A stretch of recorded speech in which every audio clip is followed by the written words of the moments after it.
할렐루야. 우리 이 시간 함께 찬양하심으로 수요일 저녁 예배를 하나님 앞에 올려드리겠습니다. 찬송가 400장 찬양하시겠습니다. 찬송가 400장입니다. 험한 시험물 속에서 나를 건져주시고 노한 풍랑 지나도록 나를 숨겨주소서. 주여 나를 돌보시사 고이 품어주시고 험한 풍파 지나도록 나를 숨겨주소서.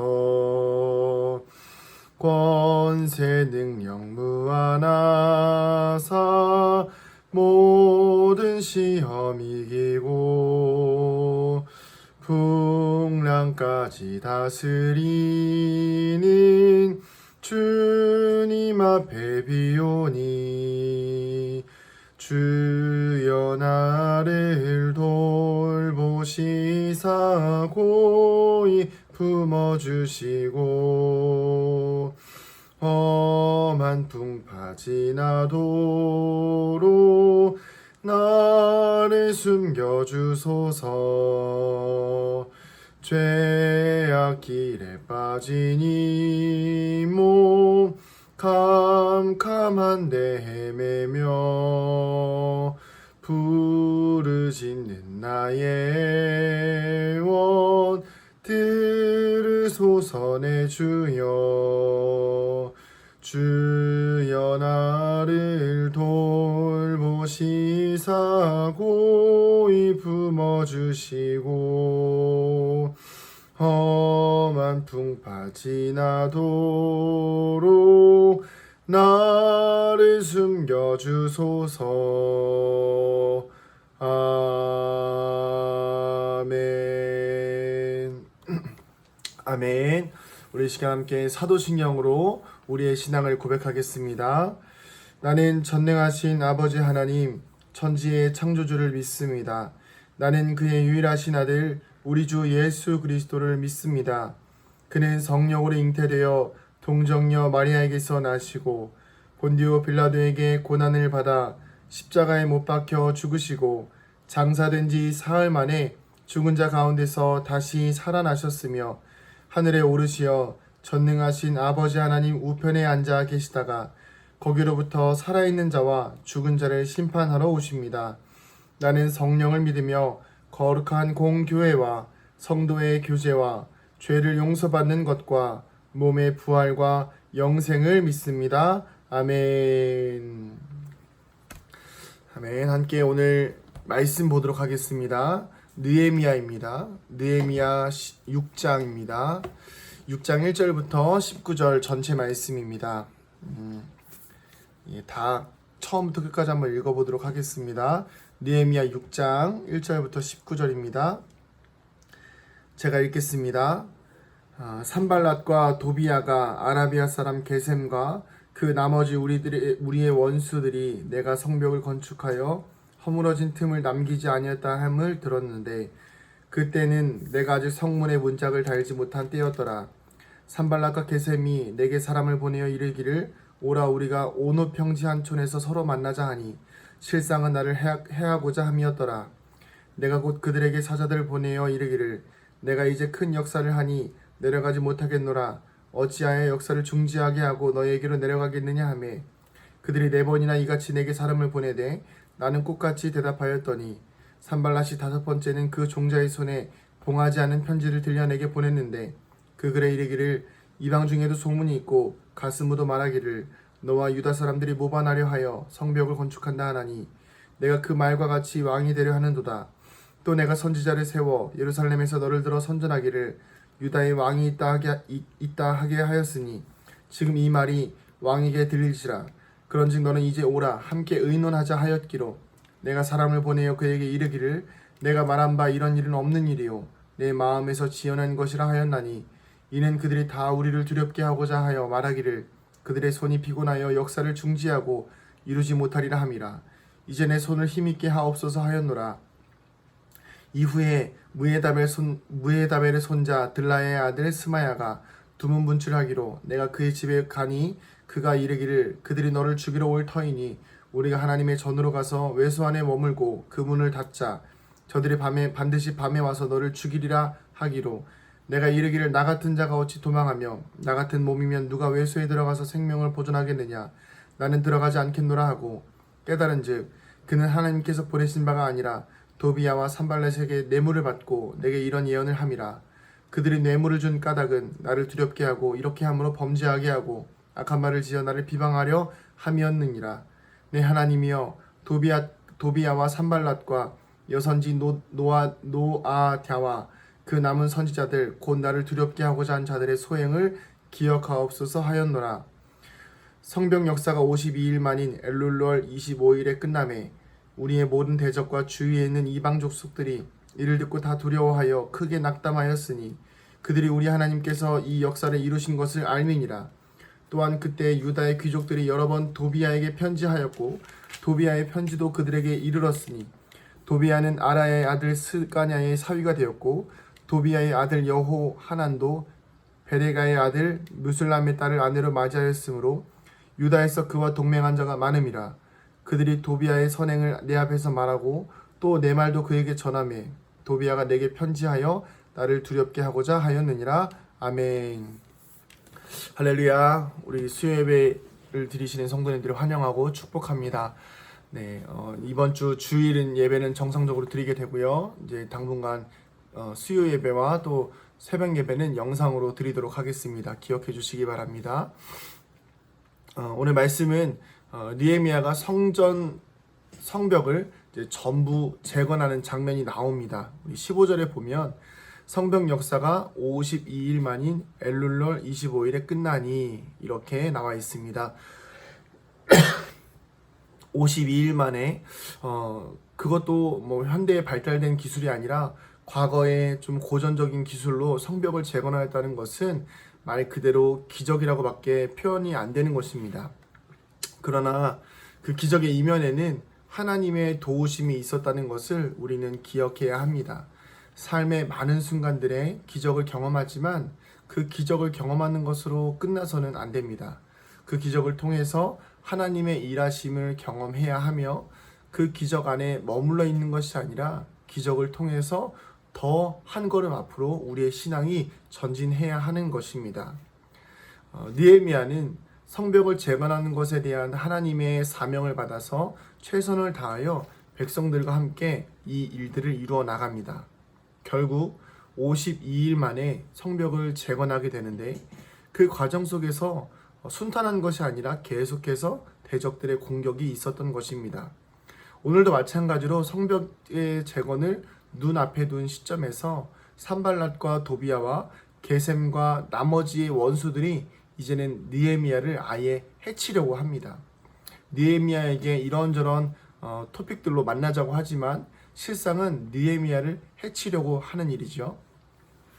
느헤미야는 이러한 적들의 도발에 대하여서 분명한 태도로 이야기합니다. 나는 할 일이 있기에 갈 수 없다. 지금 하는 일은 아주 중요한 일이라 이 일을 중지하고 너희를 만나러 가는 것은 말이 안 된다라고 사절들을 통하여서 전달하게 됩니다. 이렇게 4번이나 거절했음에도 대적들은 계속해서 똑같은 내용을 보내고 느헤미야는 똑같은 반응을 4번이나 하지만 5번째에는 이 대적들이 다른 방법을 씁니다. 어떻게 하냐면 편지를 인봉해서 보내는 것이 아니라 편지를 열어서 보내는 것이죠. 열어서 보낸다는 것은 누구나 보고 다시 넣을 수 있다는 것을 의미합니다. 그래서 이것은 내용은 무엇이냐면 느헤미야가 왕을 배신하여서 자신이 이스라엘의 왕이 되려고 하고 예루살렘의 왕이 되려고 한다는 소식들이 주변 나라에 널리 퍼져 있고 이스라엘 백성들도 알고 있고 왕에게도 그 소식이 들어갈 것이라는 거짓말을 하는 것이지요. 말 그대로 모함입니다.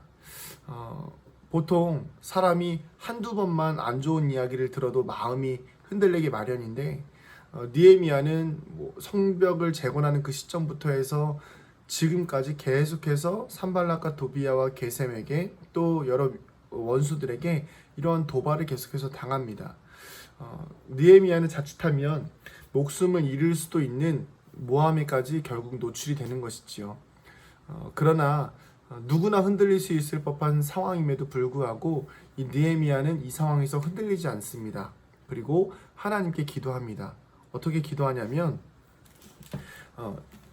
6장 9절 마지막에 이렇게 나와 있습니다. 이제 내 손을 힘있게 하옵소서 하였노라. 아멘. 이 기도는 하나님께 올린 기도지요. 또한 그 다음에 장면이 어떤 장면이냐면 느헤미야를 스마야라는 제사장이 이렇게 보이지 않으니까 느헤미야가 찾아갑니다. 이것도 뭐 스마야의 어떤 계획일 수도 있겠지요. 그래서 성전에 숨어 있어라. 너를 언젠가 그 원수들이 너를 죽이러 올 것이니까 성전에 숨어 있어라. 그래서 성전 안에 숨어 있게 하고 그 성전에 숨어 있으라는 제안에도 느헤미야는 성전에 숨었을 경우에 당할 모함에 대한 정확한 상황 인식을 하게 됩니다. 원래 보통은 성전에 숨어 있는 것 자체가 말이 안 됩니다. 왜냐하면 제사장만 들어갈 수 있게 되어 있거든요. 그러니까 성전에 숨었을 경우에 예를 들어서 뭐 성전에 숨어 있으면 그 자체로 문제가 될 수 있지만 대적들이 와서 느헤미야를 정말 해치려고 했을 때는 그게 뭐 어찌 보면 무마가 될 수 있겠지만 그렇지 않을 경우에는 느헤미야는 율법을 어긴 사람이 되는 것이고요. 또 밖에 있으면 위험하니까 계속해서 성전 안에 숨어 있으라는 이 스마야의 계략입니다. 그러나 느헤미야는 분명한 하나님의 말씀에 대한 인식을 가지고 있었기 때문에 정확한 상황 인식을 하게 됩니다. 저는 이것도 하나님 주신 지혜라고 생각합니다. 그래서 이 상황 인식과 동시에 이 깨닫는 것이 무엇이냐면 스마야가 그 대적들에게 뇌물을 받고 한 일이라는 것을 깨닫게 되는 것이죠. 그러니까 이 느헤미야는 또한 이 상황에서도 스마야를 찾아가는 것은 느헤미야의 의도였지만 그 속에서 그 두려움을 깨닫고 나서 이렇게 기도합니다. 하나님, 나를 두렵게 하고자 한 자들의 소행을 기억하여 주시옵소서. 느헤미야는 이렇게 두 가지의 상황에서 기도합니다. 첫 번째는 하나님, 이제 내 손을 힘있게 하옵소서. 또한 두 번째는 하나님, 나를 두렵게 하고자 한 자들의 소행을 기억하옵소서.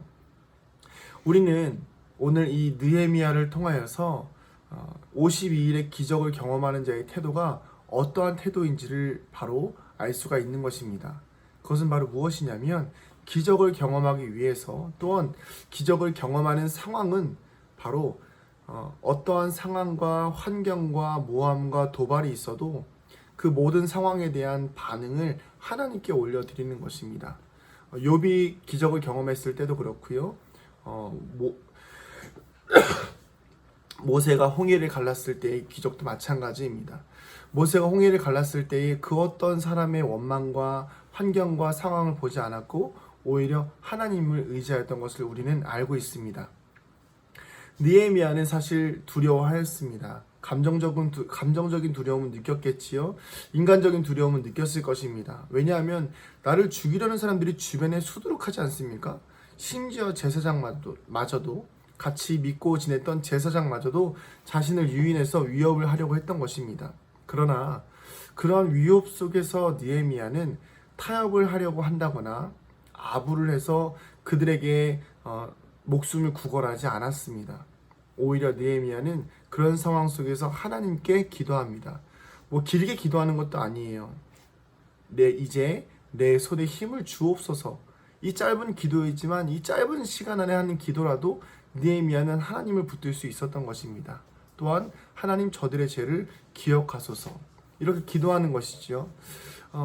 우리의 삶에서 이렇게 짧은 순간에 하나님께 드리는 기도가 하나님은 반드시 응답하신다는 것을 우리는 느헤미야를 통해서 우리는 볼 수가 있는 것입니다. 우리가 오늘 새벽에 묵상한 요셉도 마찬가지입니다. 형들에게 버림받고 보디발의 아내에게 모함을 당하고 또 술 맡은 관원에게 외면도 당합니다. 그럼에도 마지막에 요셉의 고백은 총리가 된 이후에 형들 앞에서 한 고백이 무엇입니까? 하나님께서 다 이 일을 계획하셨다. 그래서 나를 먼저 보내셨다입니다. 지금 우리에게, 우리 교회에게, 또 우리 그리스도인들의 삶에 여러 가지 많은 공격과 모함들이 있습니다. 주일 예배를 지키려는 우리에게 세상은 이렇게 말합니다. 헌금을 모으려고 장사한다. 예배가 생명이라고 외치는 우리에게 또 세상은 이렇게 말합니다. 교회는 이미 죽었다. 하나님은 없다. 이렇게 우리가 영적인 성벽을 세워가는 우리 은강교회의 과정 속에서 교회는 많은 모함과 오해를 받습니다. 그러나 이때에 우리는 우리를 죽이려는 말과 우리를 무너뜨리고 우리를 두렵게 하려는 말에 동요하는 것이 아니라, 아니요, 설령 동요가 될지라도 결국 우리는 하나님께 나아가야 하는 것입니다. 믿으십니까? 그리고 우리는 하나님께 구해야 합니다. 무엇을 구해야 할까요? 하나님, 이 상황이 우리를 두렵게 하지만 우리의 손을 힘있게 하여 주십시오.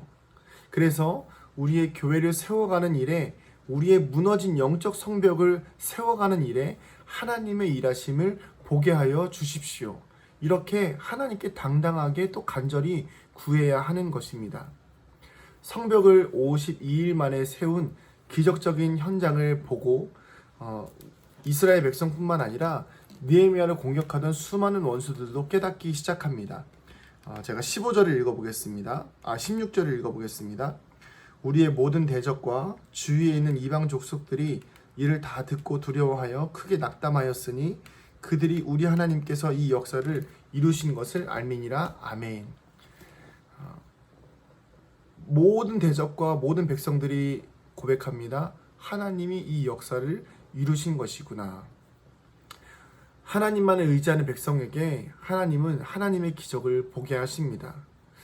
저는 우리 은강교회에 대한 비전을 의심하지 않습니다. 하나님께서 우리 은강교회를 세워가실 것입니다. 분명히 기적을 보여주실 것입니다. 그리고 그 기적에 머물러 있는 것이 아니라 기적을 통해서 더 한 걸음 앞으로 나아가게 하실 것입니다. 그러나 그 기적을 경험하려면, 그 기적을 보려면 우리의 시선이 바뀌어야 합니다. 사람을 의지하는 시선이 사라져야 합니다. 환경을 의지하는 시선이 사라져야 합니다. 오직 하나님께서 주시는 은혜로만 이 교회를 세워가야 합니다. 그렇게 되기 위해서 우리는 기도해야 하는 것이지요.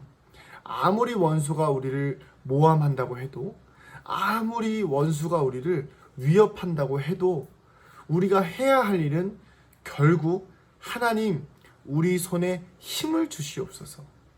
하나님, 우리의 대적들의 소행을 기억하여 주시고 하나님 갚아 주시옵소서. 오직 하나님만이 살아계심을 나타낼 수 있는 우리 교회가 되게 하여 주시옵소서. 이렇게 기도할 수 있는 우리가 되어야 합니다. 우리 성도들의 삶도 마찬가지입니다. 교회를 세우는 것은, 교회를 세워간다는 것은, 우리의 무너진 영적인 성벽을 세워간다는 것은 바로 나의 삶을 세우는 것과 같습니다. 안일한 삶과 하나님을 가볍게 여기는 태도로 살면서 어떻게 우리의 교회를 세워가는 이 영적 전쟁을 치를 수가 있겠습니까? 느헤미야와 백성들은 이 성벽을 세우기 위해서 이 일을 하는 가운데에서도 무기를 손에 들고 일하였습니다.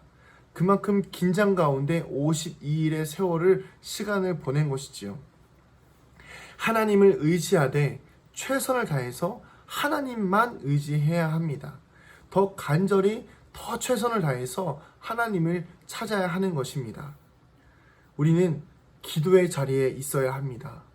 또한 눈물의 자리에 있어야 합니다. 그리고 하나님의 일하심만 바라봐야 합니다. 내 생각으로 계획하지 말고 하나님의 계획을 따라가는 우리가 되기를 소망합니다. 말씀을 정리하겠습니다. 원수들이 공격해 올 때 우리가 반응해야 할 분은 세상이 아니라, 그 원수들이 보여주는 어떤 상황과 환경이 아니라 오직 하나님 한 분입니다. 두려워하지 말라는 것이 아닙니다. 걱정하지 말라는 것이 아니지요. 사실 저도 두렵고 떨릴 때가 있습니다. 그러나 그 모든 두려움과 걱정을 인간에게, 또 내 주변에게 털어놓는 것이 아니라 오직 하나님께 맡기며 오늘도 우리는 이렇게 기도해야 합니다. 하나님, 이제 내 손을 힘있게 하옵소서.